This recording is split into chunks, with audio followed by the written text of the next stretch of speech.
to make a new type of news. New insights, new styles, and new topics every day. We are News Generation. Making news just for you. It's February 27th here in Seoul. I'm Shin Yoon, and this is News Generation, where we make the news at Arirang's very own open studio. Every morning, we'll discuss the top issues and latest current affairs affecting people in their 20s and 30s. Joining me in the studio is Cheska Dainhong. Happy Monday morning, everyone. Happy Monday, and Walter Lee. Lovely to be here. And both are here to speak on behalf of those in their 20s and 30s. Now, let's look into our news feed. Every day, we look at which hashtags and news items have been trending on social media over the past 24 hours. The first hashtag is J-Hope. J-Hope is a member of K-pop superstars BTS. His agency Big Hit Music on Sunday said the artist has started his military enlistment process. This makes J-Hope the second member in BTS after Jin to enlist for mandatory military service. Having turned 29 recently, J-Hope is most likely to receive his draft notice over the next few weeks. The second hashtag is Hokkaido. A 6.1 magnitude earthquake struck Hokkaido in northern Japan on Saturday night. Japan's meteorological agency said 2 municipalities in Hokkaido felt tremors around the lower 5 range. A lower 5 is when items fall out of shelves, unsecured furniture may move, and experts are now looking out for aftershocks. Unfortunately, there hasn't been any reports of serious damage. Also, a tsunami warning was not issued. The third hashtag is propofol. After testing positive for marijuana, South Korean actor Yoo In also reportedly misused propofol 73 times in 2021. The Ministry of Food and Drug Safety found out that Yoo had been prescribed to 4.4 liters of this sleep-inducing drug. He allegedly used it 6 times a month, which is far more frequent than the advised usage, once a month. Now, here in Korea, it's illegal to use propofol outside of surgery or endoscopies. Now, let's take a look into our hashtag. We're going to take it up a notch by digging a dip deeper into the second hashtag, Hokkaido. Now, this isn't the only region in Asia where we've been seeing earthquakes these past few weeks. On the morning of February 23rd, a series of earthquakes shook Tajikistan. The strongest measured tremor scaled at 6.8. The quake was also felt in nearby China, Afghanistan, Kyrgyzstan, and Uzbekistan, but no casualties or damage had been reported. For the past few weeks, we've seen major series of earthquakes hit Turkiye, killing tens of thousands. Now, I would like to hear what our panelists have to say about our news feed. Walter, we've seen a series of strong quakes hit several countries over the past few weeks. Any concerns that you had? Well, obviously there's a lot of concern going out. I mean, this is not the only case that we've heard, as you mentioned, Hokkaido as well, Tajikistan. Well, obviously Turkiye has also suffered, but also Indonesia, US, Chile, and Argentina have also been hit. I guess the thing that comes to mind is that we are luckily living in a country that doesn't get too severe earthquakes and very often. I mean, I did experience some aftershocks from the Pohang 2017 earthquake. I mean, it wasn't big at all. However, I got to feel lucky that I've lived in 2 different countries where they happen very, very rarely. But that doesn't mean that South Korea is invincible to these earthquakes. That's right. Because we're so close to Japan, which is also called the Pacific Ring of Fire, making earthquakes and tsunamis so common. We have to be on the lookout. Right. Since 1978, South Korea has seen 10 earthquakes with a magnitude of at least 5, and half of them happened only after strong earthquakes hit the northern parts of Japan. So in other words, we definitely need to be having some precautionary measures. So like other countries, how should we, South Korea, try to have like drills to teach children at school and, you know, bring out precautionary measures from an early age? How should we do that? Right. And just to give you examples, because I think it's always good to take examples from countries that have already practiced these measures. Japan and New Zealand, because they're both island, are very prone to earthquakes. And from the beginning, they invest a lot in, as you said, early education. So one of the things that they also do is on October, there's an International Earthquake Awareness Day. So everyone participates in doing the drills and learning about the importance of how to protect themselves during these unforeseen natural disasters. But as Walter mentioned, we have been very fortunate here in South Korea to not have as many disasters as we have expected. However, as many disasters are, they're always unexpected. So I think this is probably the perfect time for us to be prepared, educate early on, so that we know how to react when these things actually do happen. All right, and that's definitely what we need to prepare before anything happens. Exactly. Now, let's move on. Every day we discuss different topics each day that interest the younger generation. Take a look at the screen to see what we'll be talking about today. It's been over 3 weeks since a 6.4 magnitude earthquake hit Turkiye and Syria, killing thousands and leaving the country in rubble. Countries around the world have been sending rescue teams and financial aid. Another popular option of helping among younger people has been using social media. The hashtag #PrayForTurkiye has been used tens of thousands of times. Some people opened online donations asking for rescue goods or money.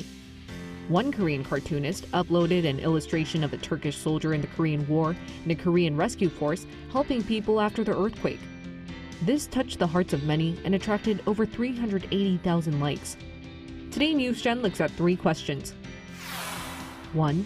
How has social media developed into a platform to share condolences or help people thousands of kilometers away? 2.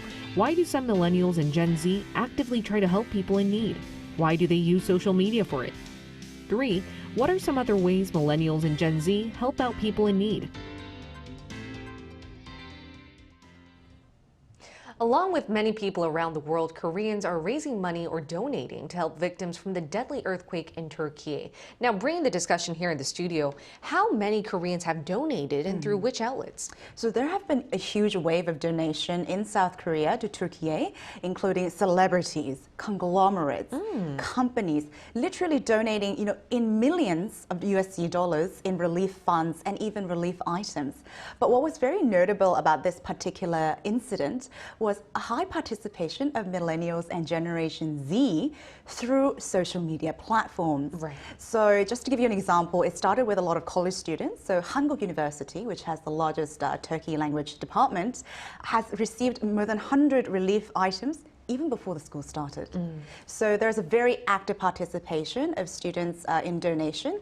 And also, I think our generation uses social media platforms like Naver and Kakao, where in just 3 days, 1 million people raised about 5 million USD.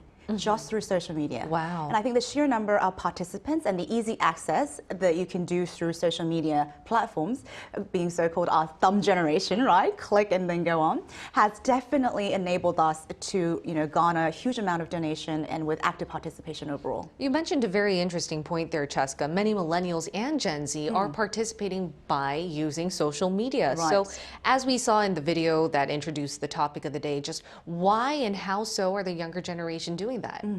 I think one of the key reason is that the social media platform, sort of provides this solidarity and very active participation of younger generation. Right. So, the hashtag #PrayForTurkey, and there's various ways that people can build solidarity not just around the disaster, but even among the people that are donating. So it builds a collective action and community among people.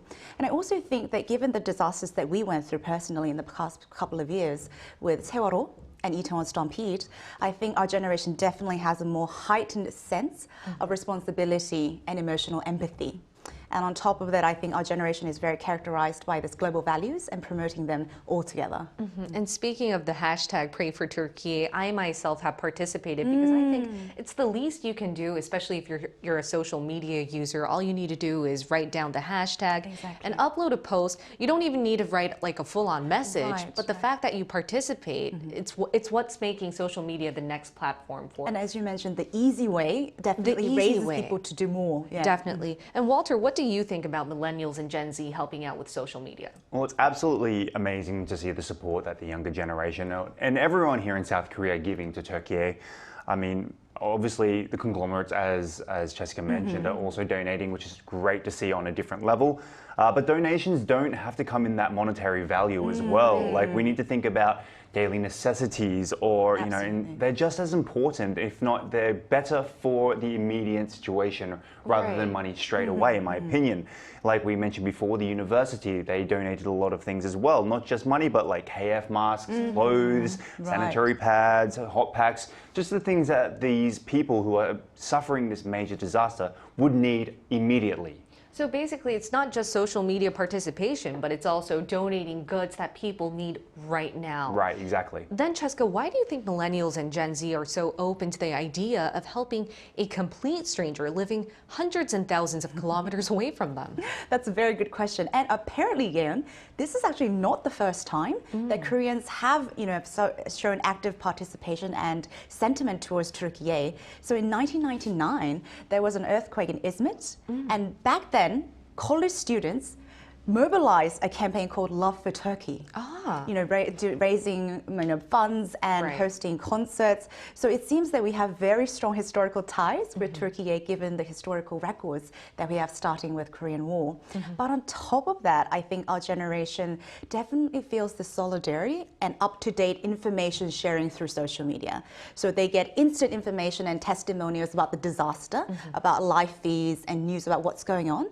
And on top of that, they share these testimonials about their donations and actions on social media. As you said, Pray for Turkey, or I donated through this platform. And that builds a community of people to do more together. And it's access to more information. Absolutely, yes. Right, and speaking of that strong bond we have with Turkiye, Turkiye is more than just a close ally to Korea. Back in 1950s, Turkiye, a brother country to ours, sent 150,000 troops to help South Korea during the Korean War. And this time around, Korea's Ministry of Foreign Affairs sent the biggest rescue team to help out with the earthquake. So how are people in Turkiye and Korea reflecting on the two countries' brotherhood? Well, I actually think this brotherhood will grow even stronger after this situation as well. It's not just a massive wave of donations going towards Turkiye, but love and support, thoughts and prayers have been witnessed here in South Korea.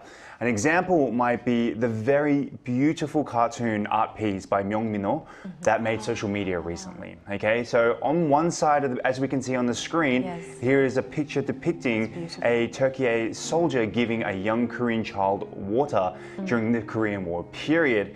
Now, if we look on the other side of the photo as well, if it comes up, it's also a Korean search and rescue member here, as we can see, giving water to a young Turkish child. It was shared, it was liked and posted in the news, etc. It made the rounds here in South Korea.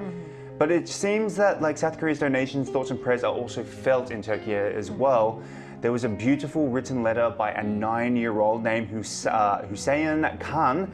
I will just read a little bit of what he said in the letter, which was, I don't know how to say thank you. I know that how to pay my debt to you, but I promise I will be a good person for the world when I grow up. Oh, that just very touched touching. my heart, yes. And I think it's regardless of age, if you see what's happening right now, you just feel for it and you want to help in any other way you can. So I would like to share my condolences as well. And now let's include a Turkish interpreter living in Seoul to our talks to see what this millennial has to say on the two countries' relationship and their efforts to help each other out when it's most at need.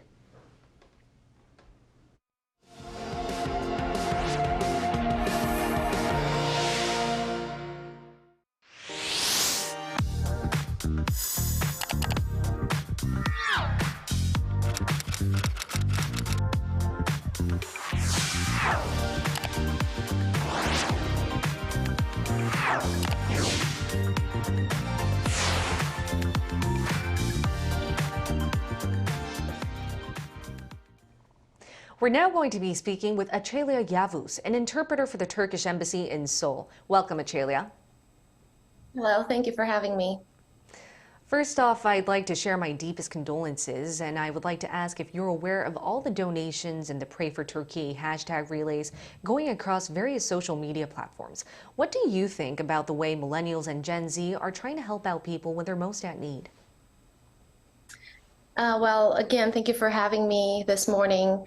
As in all other international social events, this earthquake also had great repercussions all over the world as one of the deadliest natural disasters that has occurred in the last 100 years, since the death toll now surpassed 44,000. and it will sadly continue to rise. So from the very beginning of this tragedy, we once again saw how big of a role social media played in showing the magnitude of the disaster. And I personally witnessed people of all generations did their best to provide aid supplies. However, like you mentioned, especially the millennials and Gen Z were able to provide more, I would say, targeted, more focused assistance in a variety of ways by using social media as platform to direct attention to this current event and what people are going through in Turkey at the moment. Right. And here in the studio, do you guys have any questions you'd like to ask Achelia? Thank you so much for joining us today, Achelia. Lovely to see you. Now, as we mentioned here before, South Korea and Turkiye have strong solidarity given our historical ties, which have contributed to such active donations from South Korea. In your experience, is this a common sentiment among younger generation in Turkey as well? And how do you think they're responding to South Korea's relief effort at the moment? Yes, because of this unique historical bond between the two countries, which if I use my own life as an example, growing up, I was also aware as half Korean, half Turkish.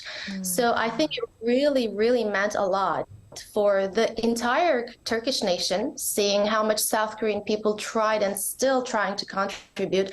So regarding the younger generation, they also are still aware of these historical ties.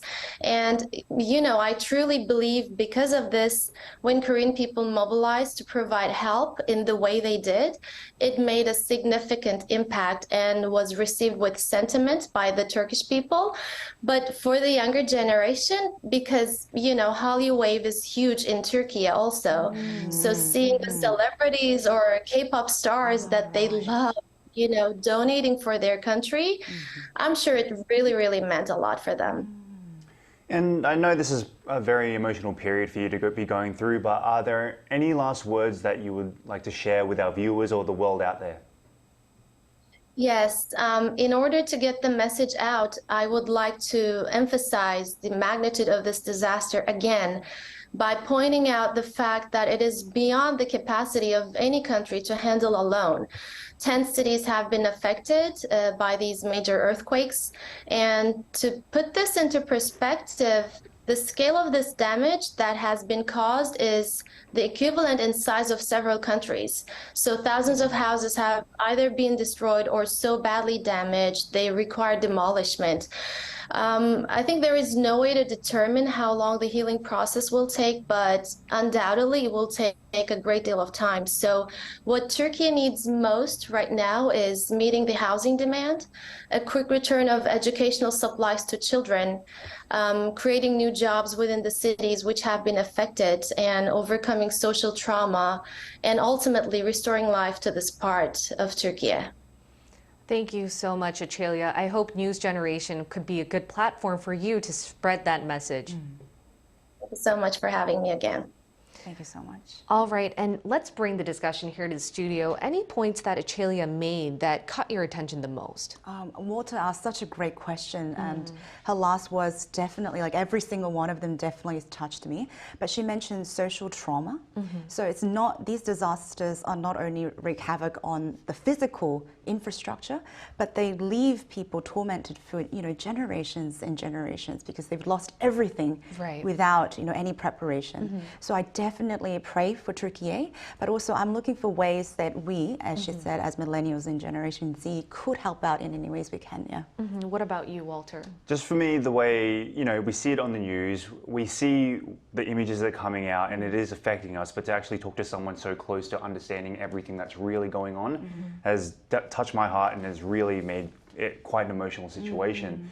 And like she said, there is things that Turkey need. It's not just, you know, one country. Many countries need to pitch in as well. And I'm sure many countries are, but yeah, it's a very sad time for the country. Exactly, and I think her last message really resonated with me. What they need right now is housing fees and the educational resources too. A lot of children have wreaked havoc on their households, so you need to take a look into that. And now let's expand our news feed, our news discussion to include our viewers' comments. Given that we are a live morning program, we always ask our viewers questions related to our discussion topic in advance, and we use this time to share with you what they had to say. So we asked our viewers, what do you think about volunteering or donating to those in need? Amber Alert said, volunteering looks good on your resume when applying for a job. Alif said, I have a small organization whose members are foreign workers in Hong Kong as helpers. We collect donations to hand over to those in need, or we buy groceries and visit the nearest shelter directly. Leon Teo says, it just makes life more meaningful and rewarding, and you feel good knowing you can help improve the lives of those you help. Now, what do you guys think about our viewers' comments today? These are so beautiful comments, but especially with Ali about buying groceries and giving donations to people in the neighborhood. That's something that I actually did when I was in college as well. Really? And the kind of interaction that you directly get when you give them something that they need, I think is quite amazing. So it's amazing that Ali is doing it. And what about you, Walter? I'd have to comment on the last one, Leon, who said it makes you feel better. I know that when I volunteer, yes, though you are spending some of your time and some people find it a little bit tiring, at the end of the day, you do feel like much better that you've helped someone achieve something, or even if it was simply just opening the door for them, which is what I did at a hospital. I would open the door for the disabled and do things like that. Yeah. But yes, it makes you feel much better. You have a very sweet side, Walter. Exactly. I have a very small sweet side. Yes. But small deeds count. That's true. Yeah. That's true. Now, every day we do upload questions related to our discussion topic for our viewers to answer. And if you want to participate, please search Arirang News on YouTube. Look into our community tab. The link is right below. Now, let's wrap up our discussion for today. We talked about how millennials and Gen Z help out countries or people when they're most at need, whether it be donating or throwing a social media hashtag relay. It seems most are helping online. Now, do you guys hope this kind of trend continues, or if it does change, which direction are you hoping for? There's a lovely quote by Muhammad Ali, and it goes, "The service you give to others is the rent you pay for your room on earth." Wow, I love that isn't quote. that a great it's quote? a great quote. And actually, if you take that analogy, the more rent you pay, the better room that you will get on earth. The bigger house you get, the more luxurious house you get. Exactly. So given that disasters, as we've experienced ourselves, they come anywhere, anytime, and can happen to anyone. Right. So these donations and solidarity is not just for the others, but really for our benefit as well for the near future. So I do hope that our generation use the social media platform, as we've done so actively and so great, to build a collective action and mobilize something in the pace that we're doing at the moment, and hopefully we'll make our stay on Earth a little bit more fulfilled. Definitely. What about you, Walter? Well, I have a quote myself, actually. Walter brought a quote. I brought a quote. This one's been in this head for a very long time. From what my idol, Bruce Lee, he says, real living is living for others. So I also go by this mantra when I talk to people out there who need help. I like to help out a lot. But we got to think of donations as not just a way like money. A lot of people think donations are money, like we mentioned before, food, necessities, things that we need on a daily basis.